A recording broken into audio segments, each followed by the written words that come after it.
First of all, it was the car in my youth. I was like 12 years old then.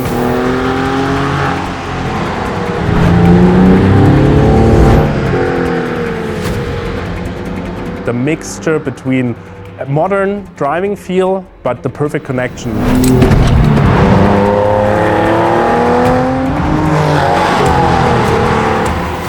Yeah, I said, screw it, I need one now.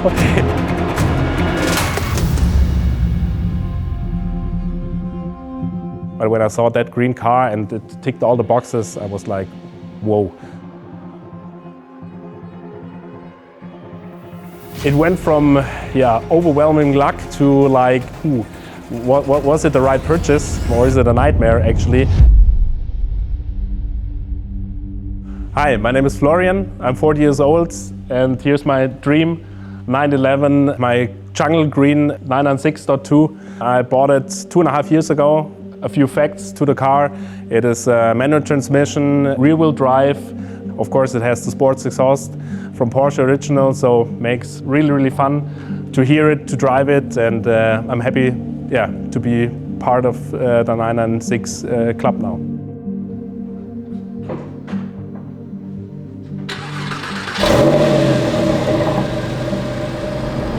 The shifter, the steering, the suspension, everything feels like real analog. That's what I love about the car. And yeah, it's no secret, it's still an accessible car to be part of the 911 world. When it appeared on the market in '97, I was like 12 years old then, and I was running around in the streets when I saw one of these and squeezing my nose against the window and checking it out.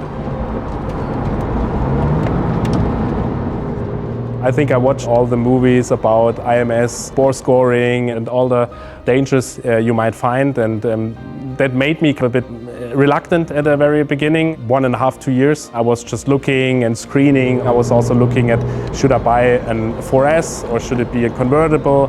But then rather quickly I made the decision, my first 911 should be a coupe. A classic one, and of course a manual transmission. After that was sorted out for me, after I tried a couple of cars, then that one really jumped up one day, and I thought, wow, okay, I wasn't really aware that it should be just a green one, but when I saw that green car and it ticked all the boxes, I was like, I need to call right away. And luckily the car was then still available, and this is where it all began with this car. Yeah.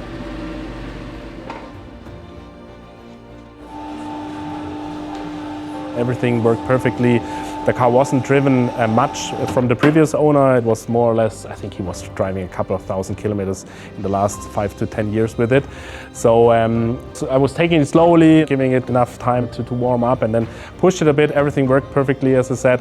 But then the second or third drive afterwards, it started with a light flashing, and it was then oil pressure warnings and whatnot. It was like, ooh, not too good, and then it popped up rather regularly. And luckily in the Stuttgart area there's many specialists out there, and then I just dialed one and went out to have it checked, and the guy then told me, oh boy, it's a nice car, serviced by Porsche from the very beginning, but there haven't been too many investments made. And that was maybe one of the mistakes I made, that I wasn't precise enough to check the whole history in terms of what invoices are there and what has been made. So I was more focused on, okay, it has a Porsche service history, but that is one thing. The other thing is how much money went in it to keep it up to date and to keep it drivable.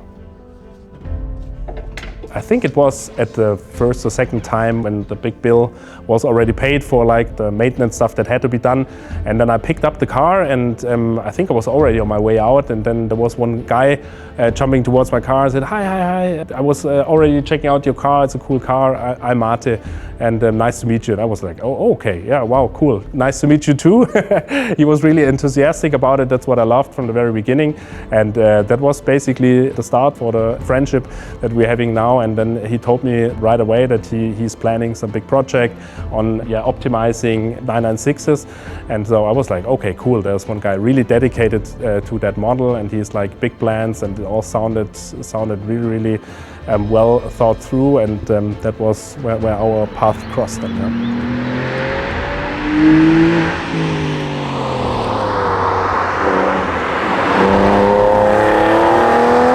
You heard some sound?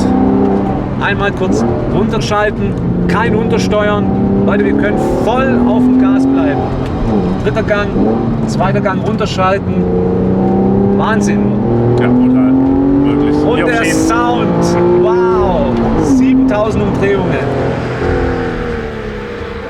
One of the big bills that needed to be paid was the suspension was rotten after 20 or more years, and so I had a KW V1. The guy in the garage said, it's way better than the original one, you will be happy. And I thought, okay, yeah, sounds good, but I was never really that happy with it because it's way too hard. It was just for sporty driving, and that is where Martin said, hey, we are developing the perfect suspension for the 996, and I think this will be the really great transformation for the car. Flo, du kannst gleich sehen, wie toll jetzt die Vorderachse hier beißt. Wahnsinn. Guck mal, also kein Untersteuern und voll auf dem Pinsel. 7000 Umdrehungen. Das macht so Laune bei diesen nassen Conditions. Und jetzt wirklich langgezogene Kurve, 180 Grad. Das Auto liegt wie ein Brett, aber nicht hart. Oder Flo, du merkst, es ist nicht hart. Null, ich bin nur fasziniert. Also das sind schon Kurven mit einer ordentlichen Neigung, einem ordentlichen Winkel und wirklich super präzise, kein Rutschen, nichts Unvorhergesehenes. Also ich bin geflasht, würde ich sagen. Ja, und wenn du jetzt merkst, wir waren hier gleich im dreistelligen Bereich, super schnell und wie unglaublich schön die Dämpfer arbeiten. Ja.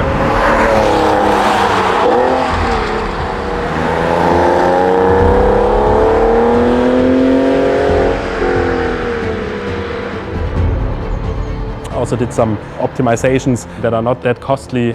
For example, the short shift, which was really a perfect invest because you have like the super analog and stiff feeling with the shifting. We did the suspension, the WERK96 Suspension installation, and we did the GT3 Throttle, which is, yeah, I'm getting goosebumps because it's so cool, the experience with it.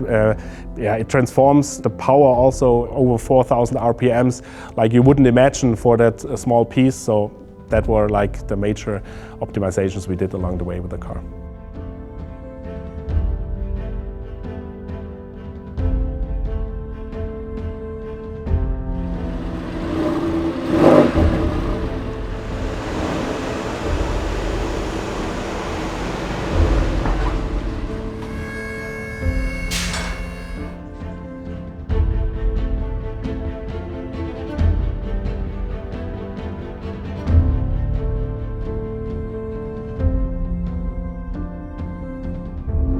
Ich bin voll auf dem Gas, kurzes Anbremsen, links rein, null untersteuern und können hier richtig schön mit dem Gas rausbeschleunigen.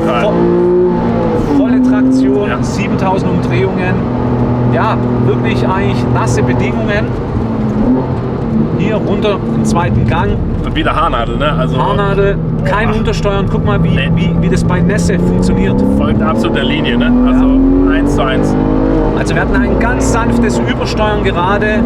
Aber Leute, es ist nass und es macht unglaublich viel Spaß. Lange 180 Grad Kurve. Das ist so präzise. Also so viel Feedback durchs Lenkrad hier mit den Bodenwellen.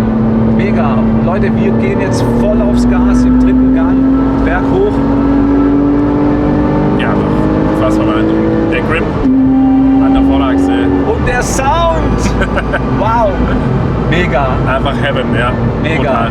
Das war richtig geil, Flo. Hammer. Mega.